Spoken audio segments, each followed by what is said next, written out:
something, so I'm just going to start this video here. A few of you guys have been wanting more of the Subi content, and unfortunately that ain't going to be coming for a while because this happened. She got stacked the other night.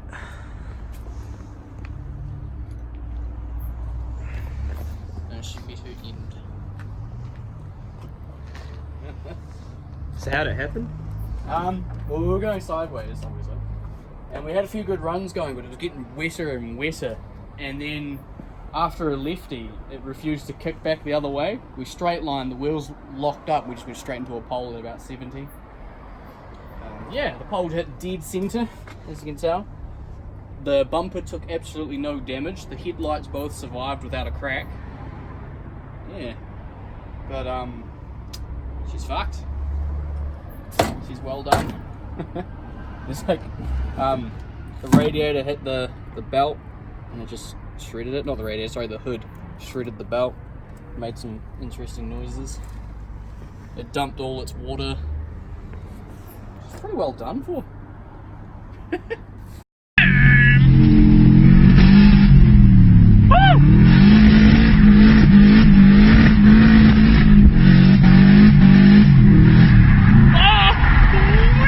What she wants to go day.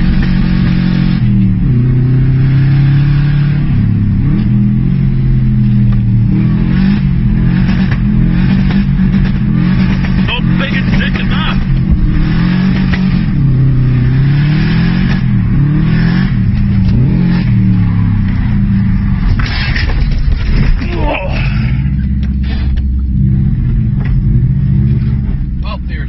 Today I'm just going to be doing a quick little thing to up the power, which is by upping the boost. What I'm doing is I'm going to be putting on this GFB boost tee.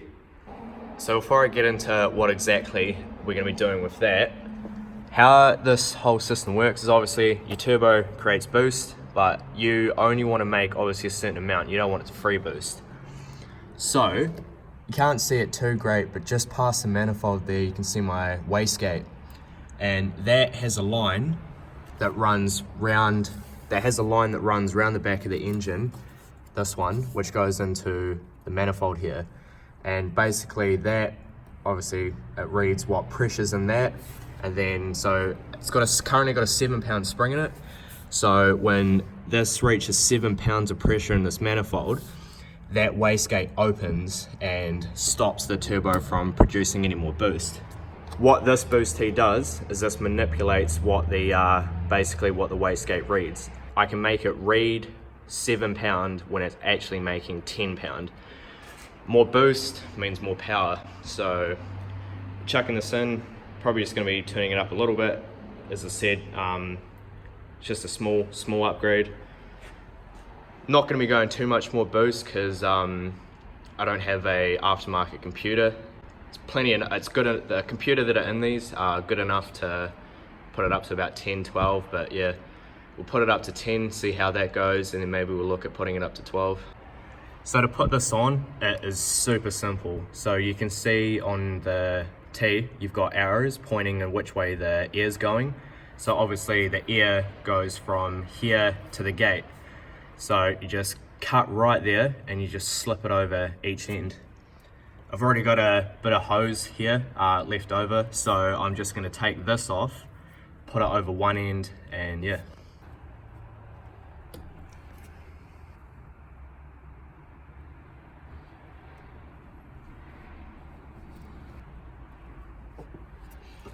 And just like that, boost tee's installed. Alright, so I'm just letting the old girl warm up. So I'm going to take it for a bit of a drive. It's in, it shouldn't really be doing anything at the moment. It's wound all the way out. But you use this little Allen key to adjust it. So like I said, warm it up, we'll take it for a bit of a drive, see what it's boosting at, and then we'll start making tweaks to it and slowly ramp it up and see where we get to. Before we do any boosting, got to fill it up. She's empty.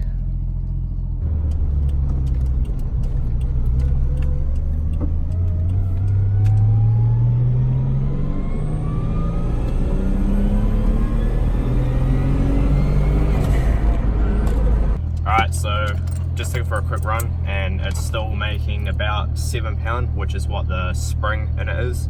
So I'm just gonna take this, wind it up a little bit, and then see what happens. So just grab this, it's just in the top here, and then you just wind it.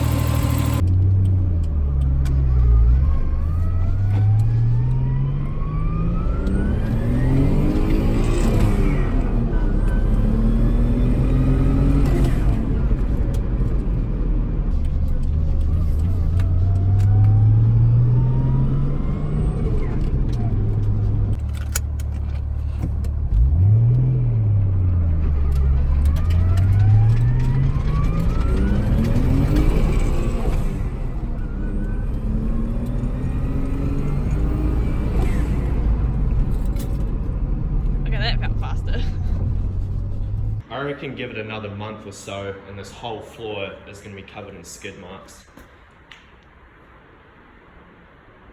RFB garage for you.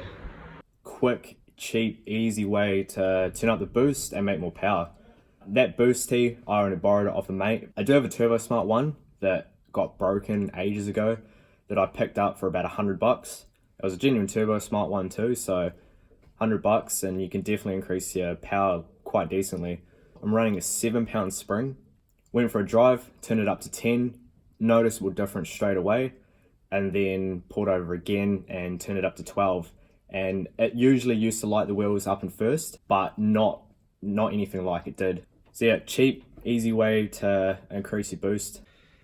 Quick little update on this thing. I love these wheels. But I ended up taking these guards off. Didn't film it, it was literally just screws. These things weren't even riveted on. They're pretty shit. Pretty much decided that I'm not gonna run these anymore just because they look shit. This thing is disgusting. So what you're supposed to do with over fenders is you're supposed to cut the factory guard out, well a good portion of it, to fit the over fender, so you've got wheels, so the wheels have obviously got room for clearance and shit. These ones were not done like that. They were literally just bolted on top, and this guard is rolled, but as you can see, it's not rolled through here. It's really only rolled at the top. It's disgusting. What I need to do with this is I'm gonna need to get a guard roller and roll it a bit more through here and through here. And I'm gonna need to get this lip rolled up a little bit.